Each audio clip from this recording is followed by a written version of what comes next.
एक बार की बात है, एक छोटे से गांव में दो दोस्त रहते थे जिनका नाम धर्मबुद्धि, सदाचारी बुद्धि या सही दिमाग, और पाप बुद्धि, दुष्ट दिमाग या गलत दिमाग था। एक दिन उन दोनों में से दुष्ट पाप बुद्धि ने मन में सोचा कि वह गरीब है और उसके पास अपने लिए कमाने का ज्ञान नहीं है। उसने धर्मबुद्धि को दूसरे राज्य में ले जाने और पैसे कमाने के लिए उसके कौशल का उपयोग करने के बारे में सोचा। उसने सोचा, अगर मैं उसे सारी कमाई से वंचित कर सकता हूँ तो मैं सारा पैसा अपने लिए रख सकता हूँ और खुशी से रह सकता हूँ।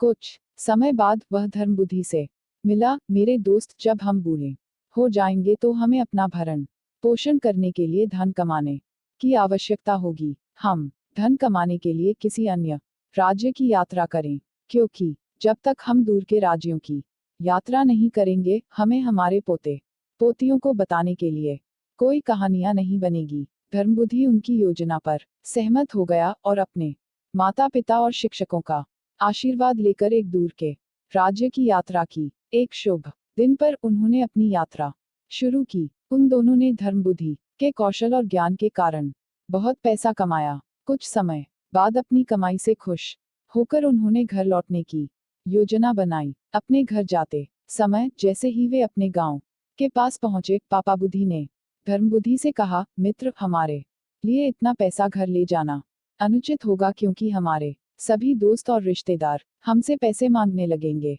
इसके अलावा खतरा भी है चोरी का। उसने कहा, चलो हम अपनी जरूरतों के लिए नामात्र राशि लेकर धन को जंगल में गाड़ दें, जहां कोई इसे ढूंढ न सके। जब भी हमें कुछ धन की आवश्यकता होगी, हम एक साथ वापस आ सकते हैं और इसे खोद सकते हैं। उसके इरादों पर संदेह किए बिना धर्मबुद्धि सहमत हो गया। उन्होंने अधिकांश धन एक पेड़ के नीचे गाड़ दिया और केवल मुट्ठी भर धन लेकर घर लौट आए। कुछ दिनों बाद पापबुद्धि, गलत सोच वाला, रात के अंधेरे में अकेले जंगल में चला गया। उसने वह सारा धन निकाला जो उन्होंने एक साथ गाड़ रखा था। सारा धन निकाल लिया और गड्ढे को पहले की तरह बंद कर दिया। वह सारा धन लेकर घर वापस आ गया और छिपा दिया। कुछ दिनों के बाद यह दिखावा करते हुए कि कुछ नहीं हुआ है, वह धर्मबुद्धि से मिलने गया।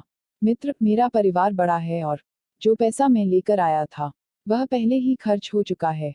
चलो हम एक साथ उस स्थान पर चलते हैं जहां हमने अपना पैसा छिपा रखा है। कुछ और लाने के लिए धर्मबुद्धि सहमत हो गए और वे एक साथ उस स्थान पर गए जहां उन्होंने अपना पैसा दफनाया था और गड्ढा खोदा। लेकिन उन्हें पता चला कि पैसे वहां नहीं था।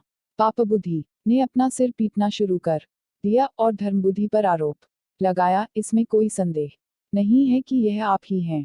किसी और को नहीं पता था कि हमने धन कहाँ छिपाया है। आपने अपने लिए सारा धन चुरा लिया है। यदि आप मुझे मेरा आधा धन नहीं देंगे तो मैं न्याय के लिए गांव के बुजुर्गों से शिकायत करूंगा।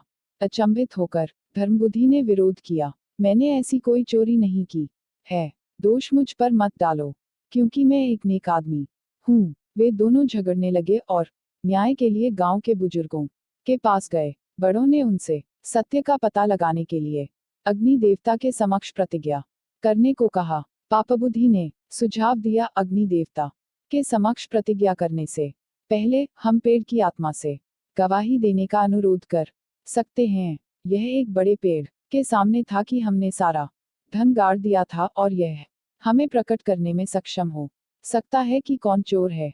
न्यायाधीश सहमत हुए। हम एक साथ जंगल जाएंगे और पेड़ की आत्मा से हमारे सामने सच्चाई प्रकट करने का अनुरोध करेंगे। यदि वह विफल रहता है तो हम अग्नि देवता के सामने प्रतिज्ञा लेंगे। पापबुद्धि तुरंत अपने पिता के पास गया। मैंने धर्मबुद्धि से बहुत बड़ी रकम चुराई है और हमने इस मामले को गांव के बुजुर्गों के पास ले जाया है। आपका सहयोग मुझे बचाएगा और दोष धर्मबुद्धि पर डाल देगा, अन्यथा मैं ऐसा नहीं करूंगा। उनके पिता ने कहा, मेरे बेटे, मुझे बताओ कि मैं तुम्हारी कैसे मदद कर सकता हूं ताकि तुम्हें पैसे से भागना न पड़े। पापबुद्धि ने समझाया, बड़े पेड़ के अंदर एक बड़ा खोखला है जहां हमने पैसे गाड़े थे। आपको सुबह होने से पहले खोखले के अंदर जाना होगा।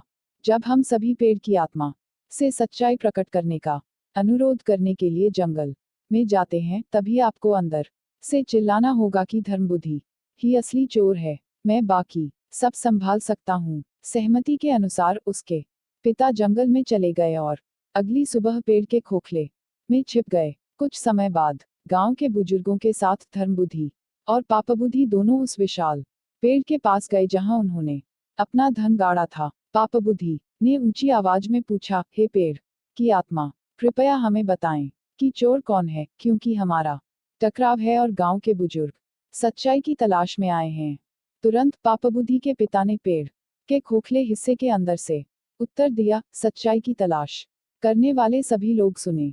धर्मबुद्धि चोर है जिसने सारा पैसा चुरा लिया है। गांव के बुजुर्ग आश्चर्यचकित थे। वे इस बात से इनकार नहीं कर सकते थे कि पेड़ की आत्मा ने वास्तव में सच्चाई प्रकट की थी। वे तुरंत आपस में चर्चा करने लगे कि उन्हें धर्मबुद्धि के अपराध के लिए क्या दंड देना चाहिए। इसी बीच जब धर्मबुद्धि ने पेड़ की आत्मा को ऐसी बात कहते सुना तो उसे यकीन हो गया कि जरूर कुछ गड़बड़ है।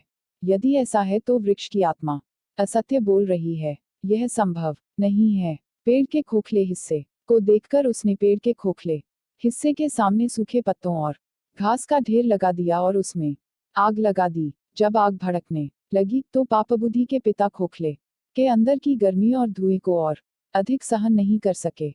वह बाहर आया, उसके शरीर में जलन थी और वह दया की गुहार लगा रहा था। गांव के बुजुर्ग उसे पेड़ की तरफ से बाहर आते देख आश्चर्यचकित हुए। तुम यहाँ क्या कर रहे थे और तुम्हें क्या हो गया है? उसने तुरंत अपना अपराध कबूल कर लिया और गांव के बुजुर्गों को बताया कि उसके बेटे ने क्या किया है। इस प्रकार गांव के बुजुर्गों को सच्चाई का पता चला और उन्होंने पापबुद्धि को चोरी के अपराध के लिए दंडित करने का फैसला किया।